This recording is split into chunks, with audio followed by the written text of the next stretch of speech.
வணக்கம். நான் ஜோதிடர் தமிழரசன் பேசுகிறேன். இன்றைக்கி நம்ம இந்த வீடியோவில் நம்ம எதை பற்றி பார்க்க போகிறோம்னா, மேஷராசி. மேஷராசிக்காரங்களோட வாழ்க்கை எப்படி இருக்கும், உங்களோட குணாதிசயம் எப்படி இருக்கும், உங்கள் நட்சத்திரத்துக்கு உண்டான குணம் என்ன, அதேமாதிரி வந்து பார்த்திங்கன்னா உங்களுக்கு என்னென்ன கிரகங்கள் அமைப்பு, உங்களுக்கு அதாவது கிரகங்கள் உங்களுக்கு எப்படி வேலை செய்யும், உங்களுக்கு சாதகமாக இருக்குமா பாதகமாக இருக்கணும்னு ஒரு பொதுவான ஜென்ரல் ப்ரெடிக்ஷனாக நம்ம இந்த வீடியோவில் பார்க்க போகிறோம். என்ன தெய்வத்தை வழிபடலாம், இது மாதிரி ஒரு சில பேர் கேட்குறீங்க. அது என்னென்னு நம்ம இந்த வீடியோவில் தெளிவாக பார்க்க போகிறோம். மேஷராசிங்கிறது வந்து பார்த்திங்கன்னா முதல் ராசிங்க. 12 ராசியில் வந்து பார்த்திங்கன்னா முதன்மையான ராசி மேஷராசி. காலப்புருஷ தத்துவப்படி காலச்சக்கரத்துக்கு முதல் ராசி மேஷராசி தான். மேஷராசிக்காரங்க வந்து பார்த்திங்கன்னா ஒரு துடிப்பானவர்களாக இருப்பாங்க, ஃபயர் மாதிரி இருப்பாங்க, சரிங்களா. அதில் 3 நட்சத்திரம் வரும். அஸ்வினி, பரணி, கார்த்திகை, இந்த 3 நட்சத்திரம் மேஷராசிக்கு வரும், சரிங்களா. அதில் ஒவ்வொன்றும் ஒரு சில இது மாறும். ஆனால் பொதுவாக ஜென்ரலாக மேஷராசிக்காரங்களோட கேரக்டர் அப்படின்னா ஒரு ஸ்ட்ரெயிட் ஃபார்வர்டாக இருப்பாங்க, சரிங்களா. அவங்க ராசி சின்னம் என்ன ஆடு, சரிங்களா. அப்போ வந்து ஒரு ஸ்ட்ரெயிட் ஃபார்வர்டாக இருப்பாங்க, கலகப்பிரியராக இருப்பாங்க. இப்போ ஒரு சண்டை வந்தால் சண்டை பிடிப்பாங்க. இப்போ ஆடு இப்போ என்ன பண்ணுவோம், ஆடு முட்டிக்கும், சண்டை பிடிச்சிக்கும், திடீர்னு ஒன்று சேர்ந்துக்கும். இதே மாதிரி தான் மேஷராசிக்காரங்களும் திடீர்னு சண்டை பிடிப்பாங்க, திடீர்னு கோவப்படுவாங்க, ஃபயர் மாதிரி இருப்பாங்க. ஆனால் அடுத்தவங்ககிட்ட அப்போவே மறந்து அந்த விஷயத்தை அப்போவே மறந்து அடுத்த வேலையை பார்த்து போயிட்டே இருப்பாங்க. அந்த மாதிரி தான் அங்கே மேஷராசிக்காரங்க ஒரு கலகப்பிரியராக இருப்பாங்க, துடிப்பானவர்களாக இருப்பாங்க, வேகமாக ஸ்பீடாக செயல்படக்கூடியவங்க மேஷராசிக்காரங்க. எந்த ஒரு விஷயமா இருந்தால் உடனே முடிக்கணும்னு நினைப்பாங்க, சாதிச்சே தீருவாங்க. அப்பேற்பட்ட ராசி மேஷராசி. வைராகியத்தனம், அந்த பிடிவாத குணம், அந்த அகங்காரம், ஆணவம், இதெல்லாமே உங்கள்கிட்ட அதிகமாகவே இருக்கும்.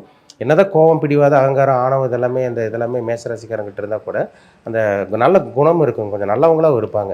ஏன்னா செவ்வாயோட ராசி தானுங்க. ஏன்னா செவ்வாய்ங்கிறது வந்து பார்த்திங்கன்னா ரத்தக்காரகன் செவ்வாய். ரத்தத்துக்கு உண்டான பிளட்டுக்கு உண்டான பிளானட்டே செவ்வாய் தான். அப்போ ரத்த பாசத்தை விரும்புவாங்க. சொந்தக்காரங்க எப்பவுமே நம்ம கூட இருக்கணும், நம்ம கூட சொந்தக்காரங்க இருக்கணும், மிஸ் பண்ணிடக்கூடாது, சொந்தக்காரங்க வாழ்க்கைக்குள்ள நம்ம கூடவே இருக்கணும்னு நினைக்கிறவங்க மேஷராசிக்காரங்க. எதாக இருந்தாலும் நம்பர் 1 இருக்கணும்னு நினைப்பாங்க.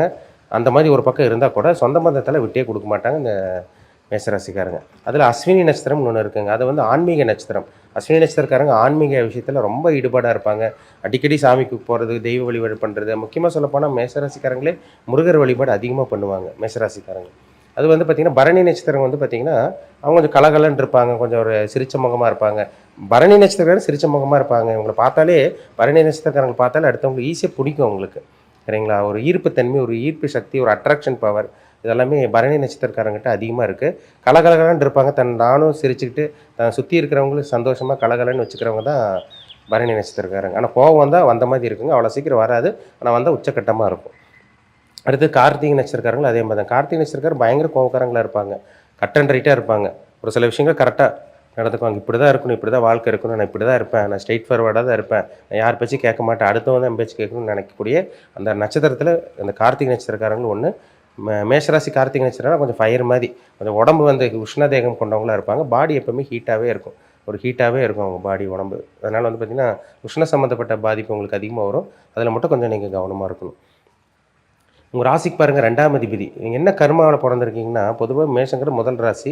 அந்த கர்மா அமைப்பே வந்து பாருங்கள், நீங்கள் வந்து அடுத்தவங்களை ஈஸியாக நீங்கள் விட்டு கொடுக்க மாட்டீங்க. நீங்கள் ஒரு சில விஷயங்கள்லாம் ஒரு சில விட்டு கொடுத்துருவாங்க, விட்டு கொடுக்க மாட்டீங்க. தப்போ ரைட்டாக ஸ்ட்ரெயிட் ஃபார்வர்டாக அது நேர்மையாக நடந்துக்குவாங்க, அதேமாதிரி கரெக்டாக நடந்துக்குவாங்க. என்ன அவங்களுக்கு எந்த இடத்துல என்ன பண்ணணும், எந்த இடத்துல எப்படி நடந்துக்கணும் உங்களுக்கு ரொம்ப நல்லாவே தெரியும். ஒரு வெளிப்படையாக நடந்துக்குவாங்க மேஷராசிக்காரங்க. பெருசாக அவங்களுக்கு ஒளிவு மறைவெல்லாம் எதுவுமே இருக்காது.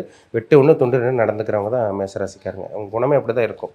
இதில் வந்து பார்த்திங்கன்னா உங்களுக்கு 2ஆம் அதிபதி சுக்கிரனாக வர்றாரு. அவர் 7ஆம் அதிபதியாக வர்றாரு. சுக்கிரன்கிறது ஒரு கலத்தற்காரகன். சுக்கிரன் ஒரு சொகுசுக்குண்டான கிரகம், ஒரு நல்ல கிரகம். திருமண வாழ்க்கை வந்து பார்த்திங்கன்னா 2ஆம் அதிபதி 7ஆம் இடத்துல இருக்கிறனால மனைவி மூலமாக வருமானம் வரும், இல்லை கணவன் மூலமாக உங்களுக்கு வருமானம் நல்லா இது. அவங்களுக்கு திருமண வாழ்க்கைக்கு அப்புறம் வந்து பாருங்கள் நல்லா சம்பாதிக்கிறது, ஒரு கணவன் மூலமாக நல்ல ஒரு உதவி கிடைக்கிறது. இல்லை ஒரு ஆணாக இருந்தீங்கன்னா உங்கள் மனைவி வந்து வேலைக்கு போகிறவங்களா இருப்பாங்க, உங்களுக்கு சப்போர்ட் பண்ணுறவங்களா இருப்பாங்க, குடும்பத்தில் நல்லா கவனிச்சுக்குவாங்க, சம்பாதிச்சு கொண்டு வந்து உங்களுக்கு கொடுக்குறவங்களா இருப்பாங்க. இதெல்லாமே இந்த மேஷராசிக்காரங்க இருப்பாங்க. கணவன் மனைவி வந்து அந்த அண்டர்ஸ்டாண்டிங்கில் ஒரு சில விஷயங்களை விட்டு கொடுக்காமல் இருப்பாங்க மேஷராசிக்காரங்க. இப்போ உங்களுக்கு 3ஆம் அதிபதி புதன். கம்யூனிகேஷன், நல்ல கம்யூனிகேஷன் பண்ணுவாங்க, நல்லா பேசுவாங்க. அதேமாதிரி வந்து பார்த்திங்கன்னா இந்த டூர் போகிறதெல்லாம் உங்களுக்கு ரொம்ப பிடிக்கும், அடிக்கடி ட்ராவல் பண்ணிகிட்டே இருக்கணும். இப்போ இந்த மாதிரிலாம் உங்களுக்கு ரொம்பவே பிடிக்கும் உங்களுக்கு. அதே 6ஆம் அதிபதியாக உங்களுக்கு புதன் வந்துடுறாரு. 3ஆம் அதிபதியாகவும் புதன் வர்றாரு, 6ஆம் அதிபதியாக வர்றதுனால உங்களுக்கு தாய்மாமா வகையில் அவங்க தாய்மாமனால பெரிய பிரயோஜனம் இருக்காதுங்க உங்களுக்கு. ஏன்னா தாய்மாமா கொண்ட கிரகமே புதன் தான். அவர் 6ஆம் அதிபதியாக வர்றாரு. தாய்மாமனால் பெரிய பெரிய பிரயோஜனம் இல்லாமல் போகும் உங்களுக்கு. அதேமாதிரி இளைய சகோதரனே உங்களுக்கு எதிர்ப்புகள் தெரிவிக்கிற மாதிரி இருப்பாங்க. தம்பி தங்கச்சியே உங்களுக்கு எதிரியாக இருக்கிற மாதிரி இருப்பாங்க. இல்லை அவங்களால உங்களுக்கு பெருசாக பிரயோஜனம் இல்லாமல் இருக்கிற மாதிரி தான் இருக்கும். ஏன்னா 3ங்கிறது இளைய சகோதரன் குறிக்கிறது, 6ங்கிறது எதிர்ப்பு குறிக்கிறது. அப்போ இளைய சகோதரன் சகோதரி உங்களுக்கு தம்பி இருக்கலாம், இல்லை தங்கச்சி இருக்கலாம். யாரோ உங்களுக்கு ஒருத்தர் பகையாக மாறிருவாங்க. இல்லை உங்களுக்கு ஒத்து வராமயே போயிருவாங்க. அண்டர்ஸ்டாண்டிங் எல்லாமே செட் ஆகாமயே போயிரும். இது கண்டிப்பா மேஷ ராசிக்காரங்களுக்கு இருக்கும். உங்களுக்கு வந்து பாருங்க, சனி வந்து உங்களுக்கு பாதகாதிபதியா வருவார். உங்களுக்கு 10ஆம் அதிபதி சனி தான், 11ஆம் அதிபதி சனி தான். அப்ப தொழில் மூலமா ஏதோ ஒரு பாதகம். சரிங்களா? இல்ல ஒரு தொழில் ஆரம்பிச்சு அந்த தொழில் க்ளோஸ் பண்ணிட்டு இன்னொரு தொழில் பண்ணுவீங்க. இந்த மாதிரி விஷயங்கள் ஏதோ ஒண்ணு மேஷ ராசிக்காரங்களுக்கு நடக்கும் இது. 10ஆம் அதிபதி 11ஆம் இடத்துல லாபஸ்தானத்துல இருக்காரு. ஏதோ ஒரு லாபம் குடுக்கும். சனி வந்து உங்களுக்கு தொழில் விஷயத்துல பாருங்க ஏதோ ஒரு லாபத்த குடுக்கும். அது அடியும் குடுக்கும் உங்களுக்கு. அதாவது நல்லது நடக்கிற மாரி நடந்து அப்படியே கெட்டது பண்ணிரும்.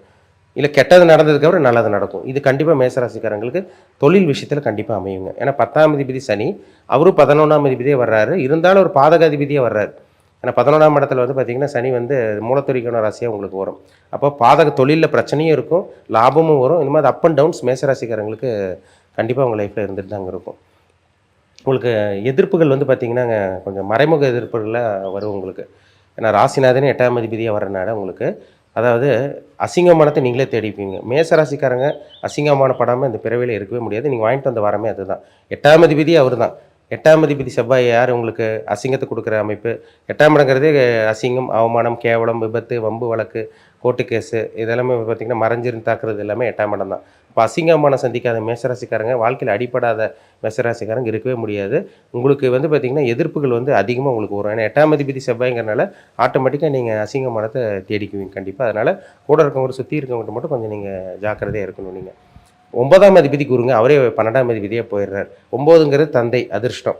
12ங்கிறது விரயம். அதாவது தந்தை வந்து ஏதோ ஒண்ணு சொத்த வித்து விரயம் பண்ணி, இன்னொரு இடத்துல போய் செட்டில் ஆனவரா இருப்பாரு. இல்ல தந்தை வந்து பார்த்தீங்கன்னா, கம்ப்ளீட்டா வந்து பார்த்தீங்கன்னா, சொத்தையே அடுத்தவங்களுக்கு தானம் பண்றது குடுத்தவங்களா இருப்பாரு. இல்ல சொத்த அழிச்சவரா இருப்பாரு. இல்ல 12ஆம் அதிபதி போய் 12ல 9ஆம் அதிபதி 12ஆம் அதிபதியா வரனால, தந்தைக்கு அடிக்கடி நீங்க விரயம் பண்ற மாரி இருக்கும். இல்ல தந்தையினால உங்களுக்கு பிரயோஜனம் இல்லாம போகும். இதெல்லாமே உங்களுக்கு மேஷராசிக்காரங்களுக்கு கண்டிப்பா இருக்குங்க. உங்க ராசிநாதன் 10ஆம் இடத்துல போய் உச்சமடைகிறார். சரிங்களா? சனி உங்க ராசியில நீச்சமடைகிறார். சரிங்களா? அதனால வந்து பார்த்தீங்கன்னா, எப்பவுமே மேஷராசிக்காரங்க வேலைக்கு போறத விட தொழில் பண்றது தான் ஃபோக்கஸ் பண்ணுவீங்க. ராசிநாதன் 10ஆம் இடத்துல கர்மஸ்தானத்துல இருக்கிறனால, உச்சமடையறனால சொந்த தொழில் பண்றது தான் நீங்க ரொம்ப இன்ட்ரெஸ்ட் காமிப்பீங்க. சொந்த தொழில் பண்ணணும், கொடி கட்டி பறக்கணும், நம்ம தான் நம்பர் 1 இருக்கணும், முதன்மையா இருக்கணும்னு நினைக்கக்கூடிய ராசியில நிச்சயமா மேஷராசிக்காரங்க சொல்லிடலாம். அதே மாதிரி வந்து பார்த்தீங்கன்னா, உங்களுக்கு குரு வந்து 4ஆம் இடத்துல உங்களுக்கு உச்சமடைகிறாரு. சந்திரன் 2ஆம் இடத்துல உச்சமடைகிறாரு. சரிங்களா? 2ஆம் இடத்துல உச்சமடைகிறனால, குடும்பத்த அப்படியே ஒரு ஒரு தாய் பாசம் மிக்க ஒரு அமைப்பா வந்து மேஷராசிக்காரங்க இருப்பாங்க. அதாவது பிடிவாதம், கோவம் இருந்தாலும் ஒரு தாய் மாதிரி நல்லா கவனிப்பாங்க நீங்க. ஒரு ஆணா இருந்தா வந்து பார்த்தீங்கன்னா, உங்களுக்கு நல்ல குழந்தைங்களையும், மனைவியும் நல்லா ஒரு பார்த்துக்குவீங்க. அண்டர்ஸ்டாண்டிங்கோட இருக்கும். ஒரு பெண்ணா இருந்தாலும் அதே மாதிரி தான். நல்ல ஒரு தாய் பாசத்தோட குழந்தைங்களும் நல்லா கவனிப்பாங்க. 4ஆம் இடத்துலயும் குரு உச்சமா இருக்கிறனால, உங்களுக்கு அம்மா கொஞ்சம் ஸ்ட்ராங்கா இருப்பாங்க. பலமா இருப்பாங்க. ராசிநாதன் போய் உங்களுக்கு நீச்சமடையணும்னா, அங்க போய் நீங்க பலம் இழக்கிறீங்கன்னு அர்த்தம். அம்மா வந்து பார்த்தீங்கன்னா, உங்களுக்கு சப்போர்ட் பண்றது, அம்மானால உதவி கிடைக்கிறது, தாயாரால ஹெல்ப் கிடைக்கிறது, இது மாதிரி இதெல்லாம் இருக்கும். அடிக்கடி அம்மாவோட ஆரோக்கியத்தில சிறு சிறு பாதிப்பு வரும் உங்களுக்கு. இந்த மாதிரி மேஷராசிக்காரங்களுக்கு அமையும் இது. உடல் ஆரோக்கியத்தில பிரச்சனை, அடிக்கடி ஹெல்த் இஷ்யூஸ் அம்மா தன்னோட தாயாருக்கு வர்றது, இந்த மாதிரி விஷயங்கள்லாம் மேஷராசிக்காரங்களுக்கு இருக்கும். இதெல்லாம் தவிர்க்கவே முடியாது. இது கண்டிப்பா அந்த அமைப்பில தான் இருக்கும். ராசிநாதன் போய் 4ஆம் இடத்துல போய் நீச்சமடைகிறது வந்து பார்த்தீங்கன்னா, சுகஸ்தானத்தில போய் நீச்சமடைறதுனால கொஞ்சம் அலைச்சல், திருச்சல் கொஞ்சம் அதிகமா இருக்குங்க. அதாவது தன்னோட சுகத்த தானே கெடுத்துக்கிற மாரி. அதாவது வந்து பார்த்தீங்கன்னா, தேவையில்லாத விஷயங்கள இது பண்ணி அவசரப்பட்டு, அவசர புத்தினாலே அவங்களோட சுகத்த இழக்கிறது.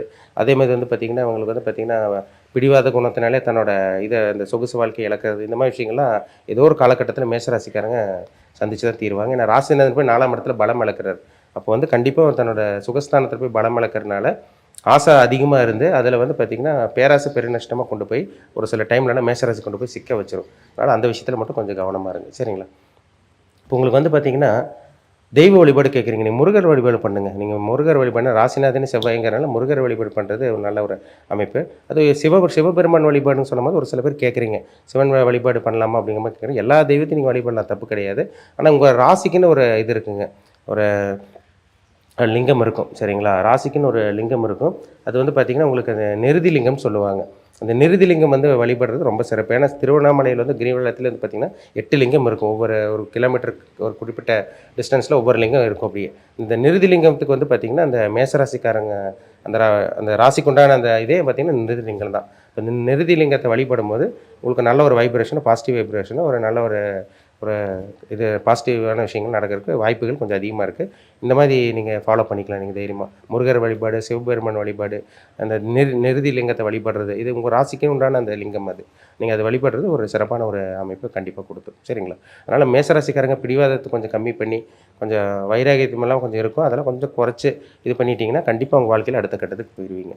உங்களுக்கு உதவி செய்யக்கூடிய ராசியில் மிதுன ராசிக்காரங்க கண்டிப்பாக உங்களுக்கு வந்து சப்போர்ட் பண்ணுவாங்க. அதேமாதிரி வந்து பார்த்திங்கன்னா தனுசு ராசிக்காரங்க, தனுசு ராசி அல்லது தனுசு லக்னக்காரங்க கண்டிப்பாக உங்களுக்கு உதவி பண்ணுறவங்களா இருப்பாங்க. அதெல்லாம் மாற்றமே கிடையாது. உங்களுக்கு ஆகாத ராசி என்ன ராசின்னு பார்த்தீங்கன்னா, உங்களுக்கு கன்னி ராசிக்காரங்க தாங்க. கன்னி ராசிக்காரங்க உங்களுக்கு ஆகவே ஆகாது, செட்டே ஆகாது. கல்யாணம் பண்ணும்போது பார்த்து பண்ணுங்கள். நண்பர்கள் கன்னி ராசி இருக்கிறாங்கன்னா அவங்கள்ட்ட கொஞ்சம் ஜாக்கிரதையாக கவனமாக இருக்கும். அது ரொம்ப முக்கியம். சரிங்களா? மீண்டும் அடுத்த பதிவில் சந்திக்கும் வரை உங்களிடமிருந்து விடைபெறுவது உங்கள் சகோதரர் தமிழரசன். நன்றி, வணக்கம்.